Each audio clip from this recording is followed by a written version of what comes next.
Okay, Be'ezras Hashem, tonight we're going to be continuing with our series of shirim on the inner world of anxiety. And before we get into the topic of tonight's shir, there was something that I was struggling with over the past week, which was that on a certain level, perhaps there was too strong of an emphasis on the necessity of entering into that space of anxiety, of da'aga b'levish, and that on a certain level there's a chashash that there's a romanticization or an elevation of these difficult midos within a person, almost as if to say that a person is meant to sit and chew the maror for the maror's sake, which is chas v'shalom. It's the hepech of what I'm trying to say. It's the hepech of what our tzaddikim are trying to say. So I wanted to take a moment to clarify, to ensure the trajectory of the shirim is abundantly clear. And I'm speaking to myself and anybody who's willing to listen. When Rabbi Nachman began to tell his 13th tale, the tale of the Sheva HaBatlarim, the tale of the seven beggars, so it was a time in Rabbi Nachman's life where clouds of darkness seemed to be ascending over his health and over his time in this world. And it was a time where Rabbi Nachman felt, like we spoke about in the Shirim on this Sipor, that the Torah that he was giving over, that the tzaddik was giving over, was no longer hitting the mark, or perhaps there was more that needed to be done beyond the rational teachings. And so Atchalti l'saper sipurim, I will begin to tell tales of ancient days, sipurim maisios meshanim kanmonios, from a time before time, in an attempt to reach back into the recesses of history prior to the beginning, to draw a novelty and renewal into every moment of history itself. And the Hakdama to the Maisa, Rabbi Nassan tells us that there was a conversation taking place about a box of snuff that Rabbi Nachman wanted. He wanted smelling snuff in order to engage in the mitzvah of Einig Shabbos. And when Rabbi Nachman was brought that snuff box, he responded, Asaper lachem eich hayu smechim. I'm going to tell you how once upon a time they were once happy. And Rav Avram ben Rav Nachman Chazan, the Baal Habir Halikutim, Dor Haravi'i from Rabbi Nachman, the Bir Halikutim says that this is not exactly what Rabbi Nachman announced, because in truth what Rabbi Nachman announced was as follows. I'm going to tell you about how once upon a time they found joy from within despondency itself, from within difficulty itself.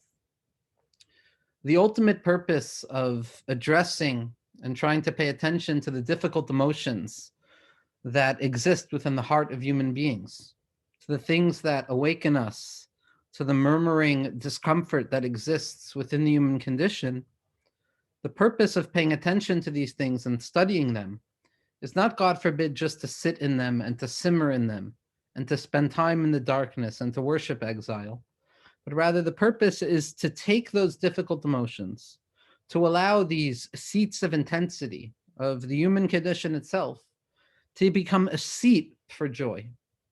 The only purpose of engaging with anxiety, with the difficult parts of ourselves on whatever level we experience it, is so that we can reveal that those two are the receptacles, or the merkava, are the vehicle to bring down a deeper level of joy within our lives. And so anxiety and paying attention to the discomfort at the heart of the individual, or the mind of the individual, or the surroundings of an individual, and that discomfort and that sense of being in the wrong place at the wrong time, all of that is simply so that we can renew our desire to connect to HaKadosh Baruch Hu. That these kelim, me kelim shonim, these vessels amongst many types of vessels, these constrictions, these measurements in our lives, those pockets of energy that seem to block out and blot out the light of HaKadosh Baruch Hu's clarity, they are there to reveal the light of HaKadosh Baruch Hu's presence in an even deeper and more intensified way. As Rabbi Nachman tells us in the 23rd teaching in the second volume of Likutei Maharan, the Iker Nekuda of Simcha can only be understood by way of a mashal. And the mashal is as follows. There's a simcha dance. There's people dancing with joy, with abandonment. with a willingness to suspend their judgment of the world for but a moment, and to dance with their feet not touching the ground, and to dance and to lose themselves in the intoxicating ecstasy of what it means to elevate the legs ever so slightly above the ground, to live in Shemayim for but a moment. But as all of us know, anytime there's a circle dance, anytime there's joy and excitement and youthfulness, there's also the elements on the side that refuse to enter into the dance. And each person that stands on the side has their own cheshbonos. It's not matim to me. It's below me. It's above me. I'm not there right now. I'm shamed. I'm embarrassed. Whatever the machshavos rabos are, there are those who stand outside of the circle. And Rabbi Nachman says the ikar nature of joy, of simcha, of yishuv hadas, of menucha in this world, is not that the circle of joy should continue dancing without paying any attention to the brokenness and the fear and the anxiety that rests outside of the circle, at the periphery. But rather, the ikar nakuda of joy is for the inner circle, the center of joy, to make room for the periphery, to draw the periphery into the center, to reveal how those who are unwilling to enter into the space of joy become the very vehicles that enlarge and embolden the nature of joy. And it's not enough to just dance b'simcha, but we have to drag our brokenness into the circle of simcha, so that after a while, that brokenness reveals itself to be what it truly was from the beginning, which were vessels and vehicles to illuminate the depth of simcha. I will teach you how once upon a time they were joyous specifically out of despondency, specifically out of the human condition. Now, this is clear from the Mekubalim as well. This is clear from the Emek HaMelech, from the Kilas Yaakov, from the Leshem Shabbat V'Chalema, that paradoxically speaking, when we talk about the origin of Simcha, that place of joy within the spheros, within the celestial origins of that human experience, one would assume that it would be associated with the right side of expressivity, of openness, of flowing love, of chesed and chachma. But when one looks at the Svarim closely, with eyes of seeing, we encounter the very opposite, that the birthplace of Simcha seems to be on the left side. The birthplace of Simcha seems to emerge out of the intense aspects of ourselves, not that flowing natural expressivity without any blockage, but rather the menios and the distractions and the separations and the partitions that we encounter within our lives. That is the very birthplace of Simcha. Like we said about Yitzchak Avinu, that Yitzchak Avinu is going to be our father at the end of days. Because Yitzchak is, on the one hand, the birthplace of severity, constriction and measurement, the one who announces to the world that is din ve'is dayan. There's judgment in the world. There's significant heaviness in the world. There's an awareness of the law, that meaningless law that contains all of us within it, as we spoke about in our shir on Kafka and hope.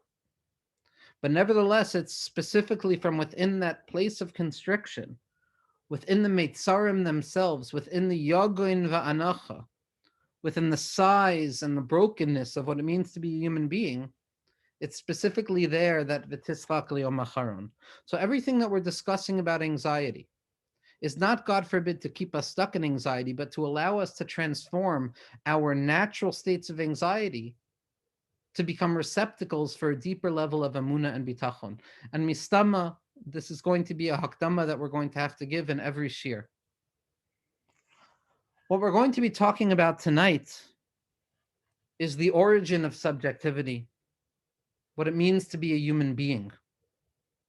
And the place that we're going to learn about the birthplace of subjectivity, what it means to be a human being who is conscious enough to pay attention to that which is taking place outside of ourselves, and to allow our reflection to draw the outside into the inside of ourselves, and to contemplate it, and to allow that information to process into emotions, and for those emotions to elicit a certain affect or way of looking at the world.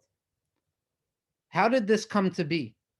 How did subjectivity, how did our own selfhood, the way we encounter the world, each person according to their own level, How does it become what it is? Where is it born? Because if we can understand the origin of subjectivity, if we can understand the origin of the self, we can also understand the very nature and fabric of what the self is made out of. So the place that we're going to return back to is the very beginning, is the emergence of human beings within the world, is the story of Adam Arishon and Chava. And over the next few shirim, we're going to be looking at different elements of the psukim, which demand a lot more time that we're going to give them, to try and understand what it means to be a human being, to try and understand one face of the infinite amount of faces that the Torah reveals to us about what it means to be human in a world of difficulty and intensity. Now, like we hinted to last week, there's a certain element of always already being stuck within a state of anxiety. That the emergence of human consciousness, the birthplace of the mind and its reflective capacity, emerges out of that encounter with the Eitz Hadas Tov V'Ra. HaKadosh Baruch Hu places Adam Arishon in Gan Eden, and he warns him. He says, you can partake of everything in this world. You can partake of every element of existence, but stay away from the Eitz Hadas Tov V'Ra. Stay away from the birthplace of subjectivity.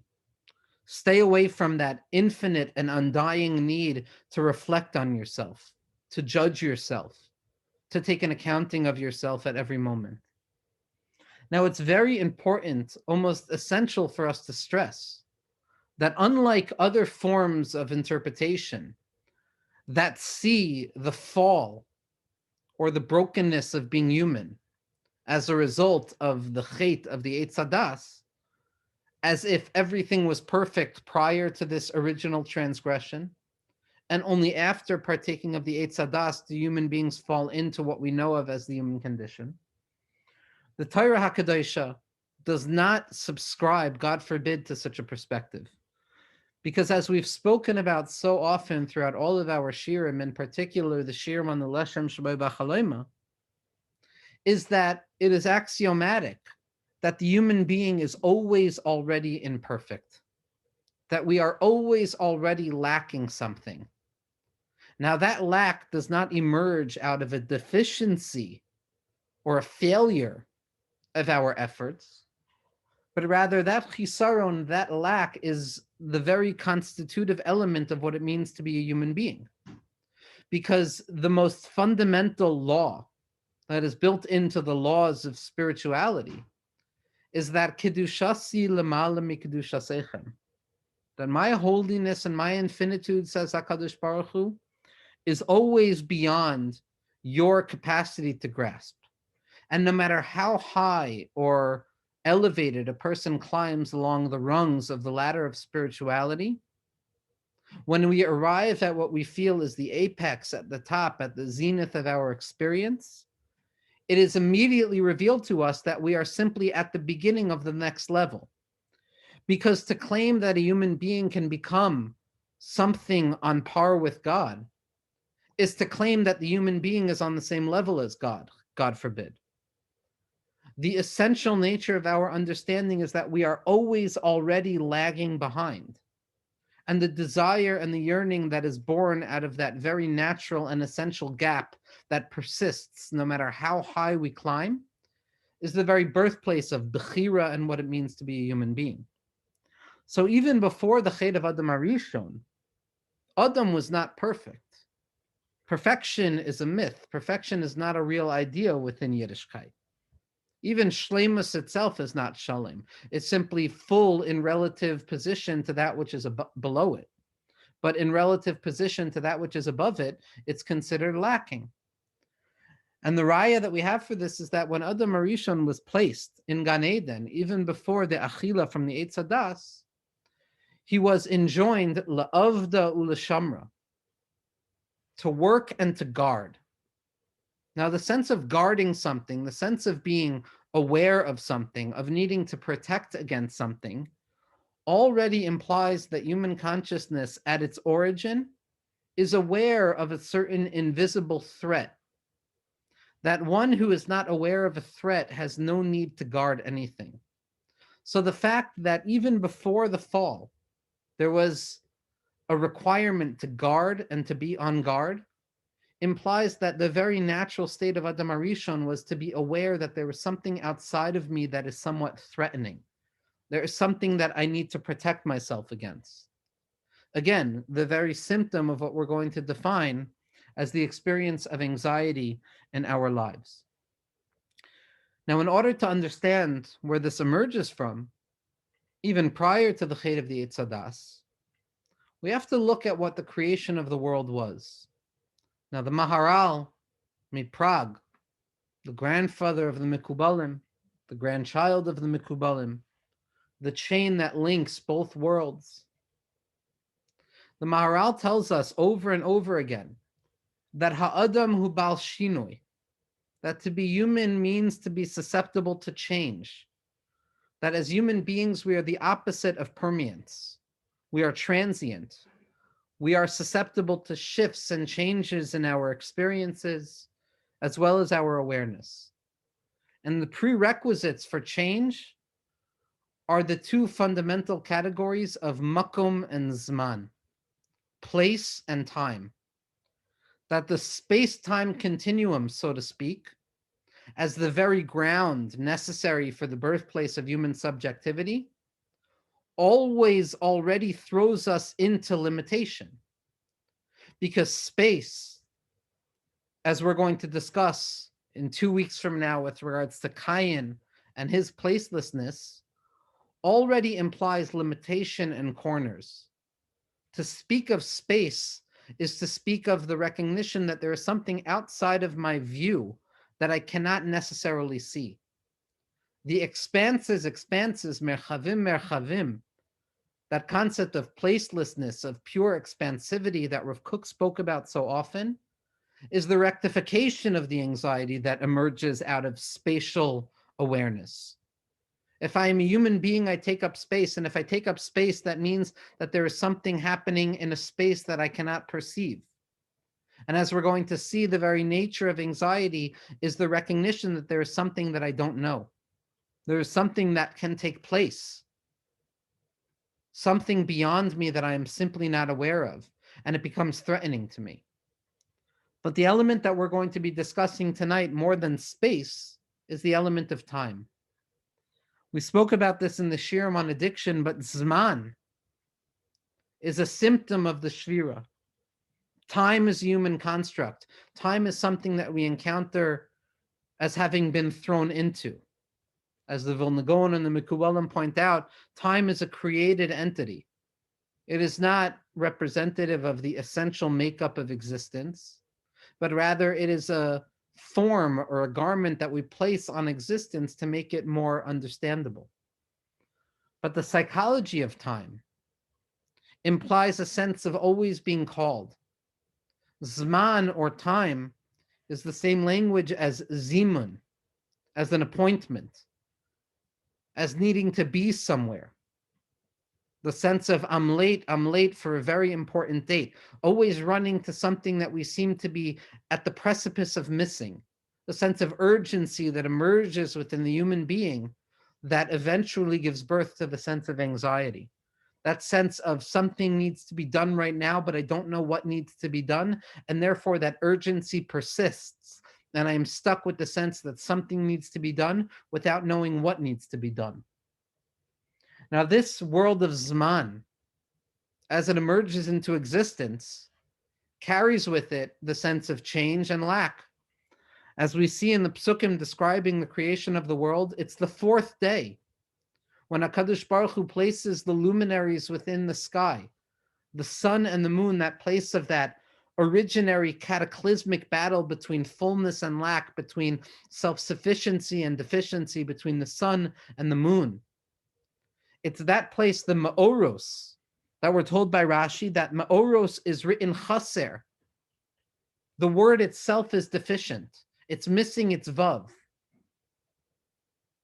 Now, without going into the interpretations of what the missing vav represents, the very nature of the fact that the word that represents the birthplace of time, the fact that that word is lacking, teaches us that the emergence of time is the very lack itself. Because now we're aware of that which happened before and that which happens after, which is the birthplace of anxiety, of anticipation, of not knowing what rests beyond the curtain, what rests beyond the horizon of our minds. These things existed prior to the Chet of Adam Harishon. Adam Harishon experiences terdema, he experiences unconsciousness. He experiences the withdrawal of memory. He experiences all of those things, of not knowing, of bewilderment. But it's with the very Chet of Adam Harishon, with the partaking of that Eitz Hadas Tov V'Ra, where subjectivity truly takes root. And all of those frightening constructs of time and space, which prior to the Chet of Adam Harishon, prior to the birth of subjectivity, were just actual things, not to be judged, but rather to be lived. With the birth of subjectivity as it takes place through the eating of that fruit of knowledge, these things enter into us internally, as the Nefesh HaChaim points out, as Rav Dessler points out, and they begin to haunt us. And time moves from being a general framework of what it means to be within existence, and it becomes the very birthplace of what it means to experience life as a human being. Now, prior to the Chet of the Eitz Hadas, we're told that Adam and Chava were undressed. They were bare.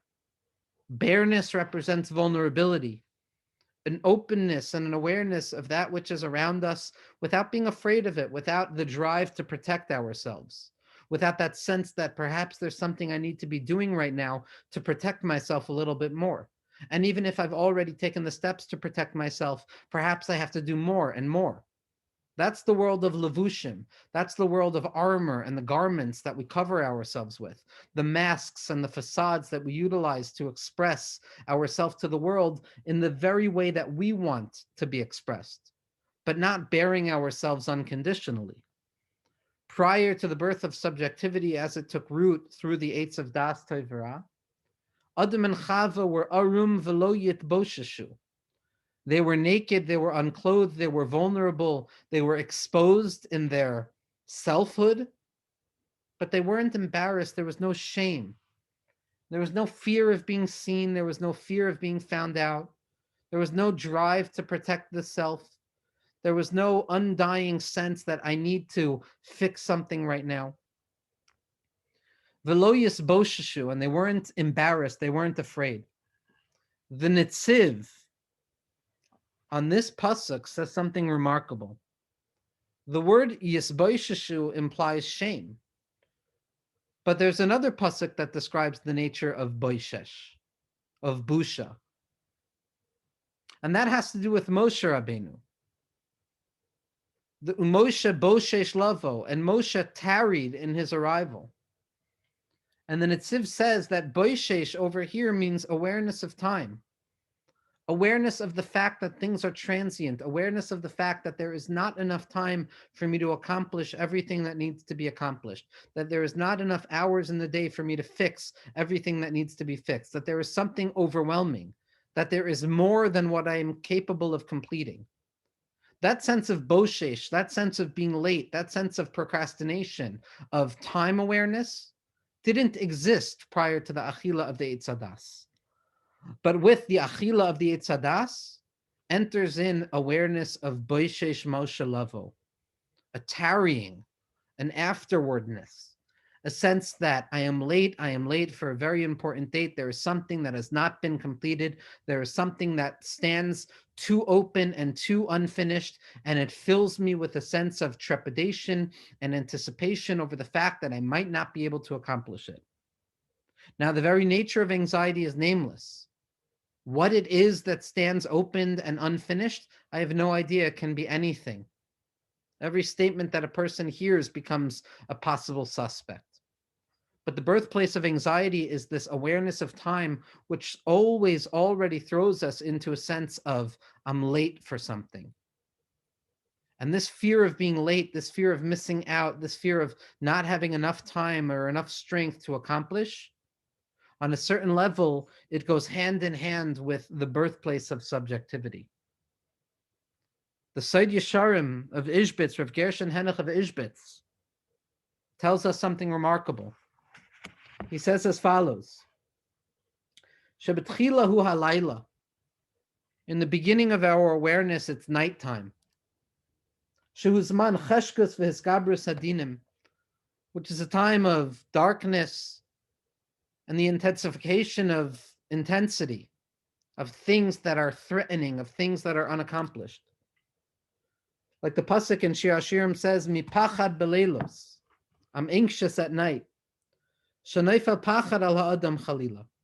When a person is overcome by fear, by anxiety, ki halayla hu besod hagvuros, because nighttime is the secret of severity, in the secret of the fear of Yitzchak. Like the pasuk in Eov says, "V'halayla amar hara gever." The night tells us to get up and be afraid and act. Umitchila hu layla. And the very beginning is nighttime. The origin of the self is rooted in night. Because the creation of the world needs to be this way. So that the light that emerges afterwards is born out of the very experience of darkness. So that a person can overcome all manners of darkness and night and anticipatory fear and reveal light within the darkness itself. And the choshech is not simply a handmaid into the light. It's not simply a cause which leads to an effect, but rather it is the very site where the light transforms the darkness and reveals itself to be greater. When a person begins to serve HaKadosh Baruch Hu, when a person begins to be a subject, to be aware of themselves, to be aware of what their emotions are telling them, in the beginning, we're stuck in darkness without the light of HaKadosh Baruch Hu shining itself on us. And this, says the Seid Yesharim, is the parish of the Mishnah in Brachos, the first Mishnah in Torah Sheba'al Peh. Torah Sheba'al Peh, which is representative of human subjectivity, of what happens after clarity dies away. What happens after Bereshis Bara Elohim falls away? Torah Sheba'al Peh, the human ability to find light within darkness. V'ha'am asher holchu b'choshech ra'u or gadol.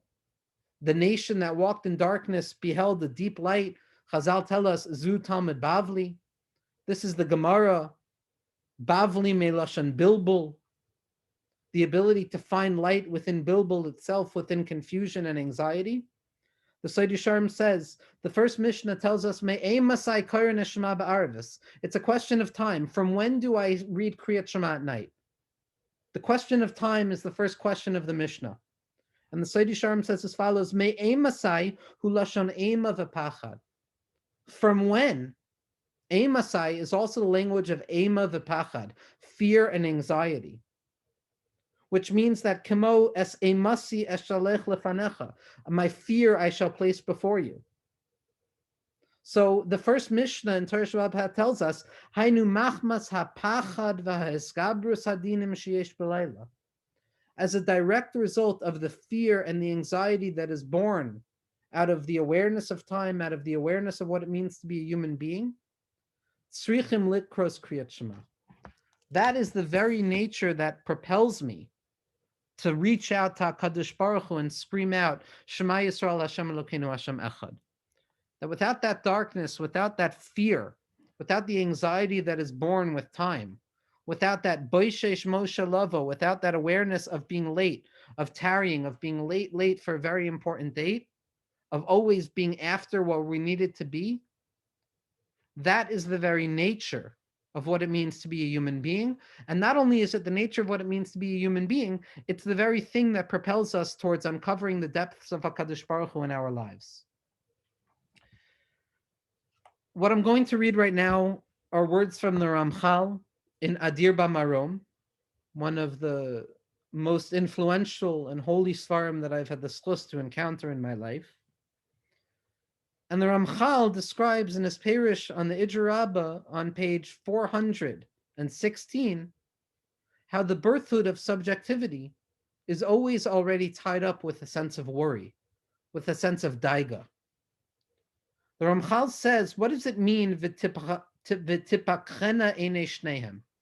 What does it mean that after partaking of the Eitz Hadas, after becoming aware of subjectivity, which as Koheles tells us is Yosef Das, Yosef Machuv, the more awareness we have, the more pain we're going to experience, because subjectivity and suffering very often go hand in hand.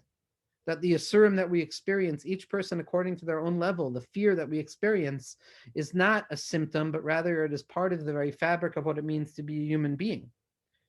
In the beginning, says the Ramchal, before their eyes opened, we lived with our eyes closed, with absolute trust, with a natural, organic way of being, that whatever took place was what was meant to take place, with no sense that I needed to be on the lookout for anything, with no sense that I needed to protect myself from something.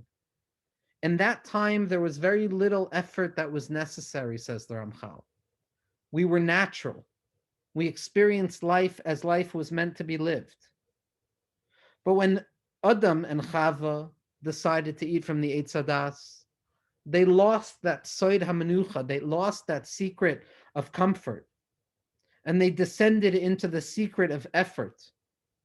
Because now, Lo Tagia Ha'ara Petucha Umegula Lahem Ela Besitum. Now things will not be revealed as they were meant to be, but rather we would live with our eyes open, always looking out for the threat that stands at the ready to assault us. In our hearts, in our minds, in our emotional lives, always on the lookout, always guarding against something. La'avda u'lashamra.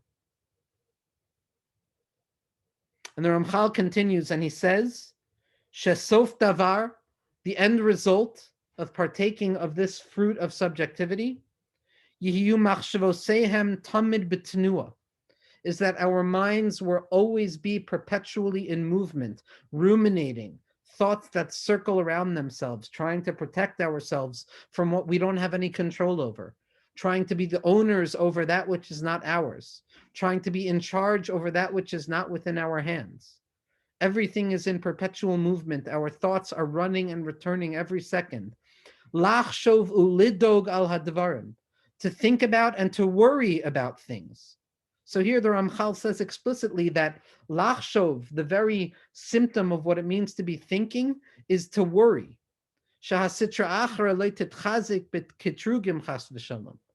And we're worrying that negativity should not overtake us, that we should not be stuck and entrenched within difficulty. But the end result is lihiyos tamid bedaiga, that human beings are now always worrying. They need to protect themselves. There's something that we're afraid of. What are we afraid of? We have no idea. It's infinite. It's nameless. It's anticipatory. But the very nature of human subjectivity from this point forward, says the Ramchal, is liyos tamid bedaiga. Umizel noilad achar kach.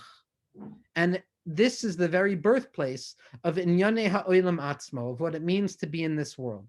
Sheyitztarchu lachsor al parnassam v'kiyumam, that we're going to need to toil for sustenance. And this is the inyan that we're going to discuss, which is the inyan of Bezeas apecham toichalechem. Now the Ramchal says that this is obviously an important thing.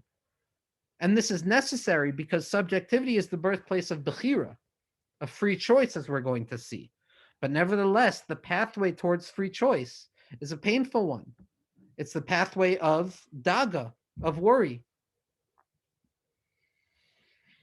Now, I don't typically read from sources that are not mushrash b'kedusha. These are books that I've spent a lot of time thinking about and contemplating. But this makor, which is also mushrash b'kedusha, is significant enough that I want to bring it into the shir. The Manda Amr, the person we're going to be reading from right now, is Edmund Yabez. Edmund Yabez was a Yid who was more aware of his Jewishness than many, many thinkers that preceded him or followed after him. His whole encounter with writing, the wound of writing, was a question of tzimtzum, what it means to be displaced, what it means to be in the wrong place at the wrong time, exiled from where one is meant to be. Yabez is a secular Gemara. He allows infinite, invisible voices to speak to each other across fabrics of time and space, creating an infinite conversation. And the poem that I want to look at right now, that Yabez wrote, is Adam, or the Birth of Anxiety, because I think it sheds a lot of light on what we're trying to describe here, as the birthplace of anxiety being the awareness of lack, which gives birth to a sense of worry and anticipatory fear over what happens next in our lives. Because while we've said that anxiety is anticipatory, that anxiety is a question of what happens next, where does the sense of what happens next come from? And what Yabez points out, which I believe to be a healthy psychological insight, is that the fact that Adam HaRishon was without past, the fact that Adam HaRishon had no past to look back on in order to find or understand what it meant to be human in the world, is what gives birth to anxiety over the future. Because through our habituation and through our awareness of what needs to be done, we become settled in our behavior. We trust. We assume that the things that we need to do will be worthy enough to take care of what needs to be done. But within our anticipation of what happens in the future, there is always a kernel of unknowing, of a limitation, of that questioning voice, that daiga belevish, that says, perhaps we don't know what's going to happen, which is the very thing that gives birth to anxiety. And Yabez says this is a result of Adam HaRishon and Chava being born without a past, being born without history to learn from. And Yabez says as follows: thus, along with lack, anxiety was born. A fallen apple from the same branch that Eve plucked hers continues to spoil at the foot of the felled tree. A rotten fruit, its name anxiety. Image of emptiness before emptiness, an origin that stands beyond the mind's capacity to comprehend it. Biting into the apple, did Eve know that she was devouring her soul? What if the book were only infinite memory of a word lacking? Thus, absence speaks to absence. What if all of our attempts to understand and to grasp were simply an awareness that we don't ultimately know what was, and therefore we can't know what will be? My past pleads for me, he said, but my future remains evasive about the assortment in its basket. Again, I know that the future will be there, but what it will be, I have no idea. And that's because I don't have a past. Imagine a day without a day behind it, a night without a previous night. Imagine capital N nothing and something in the middle of capital N nothing. What if we were told that this tiny something was you? And God created Adam. He created him a man, depriving him of memory, man without childhood, without past, without tears, without laughter or smiles. Man come out of capital N nothing, unable to even claim his portion in this nothing. The birthplace of anxiety, the birthplace of subjectivity, is unknowing, is not knowing what we need to do, is not knowing what the next step is, because we don't have clarity to reach back on. But as we're going to see, this is the very birthplace of human creativity. Vayitzer ha'adam, HaKadosh Baruch Hu created the Adam like a yoitzer, like an artisan. Rav Simcha Bunim says that the demus and the tselem, demus is imagination, our capacity to create reality for ourselves, to choose to uncover godliness in this world. That is what emerges out of anxiety, the birthplace of Bechira, the birthplace of free choice. And Rashi tells us something incredible, that after Adam and Chava sinned, they were aware that they were naked, they were aware that they were vulnerable. And they clothed themselves with loincloths made out of the leaves. Rashi says these leaves were made out of the very tree on which they sinned, because like we learned from the Ramban, that the secret of HaKadosh Baruch Hu's healing is to transform the broken sickness itself into the cure, to sweeten the bitter through the bitter. So if the result of the sin of that transgression is the birthplace of subjective anxiety, then the very birth of subjective anxiety is going to be our way forward. And Be'ezras Hashem, what we're going to discuss next week is a totsa'ah of this eating, this birthplace of subjectivity. And it's going to be death awareness, the awareness that we are transient, and the nature of death awareness as the origin of anxiety. Be'ezras Hashem.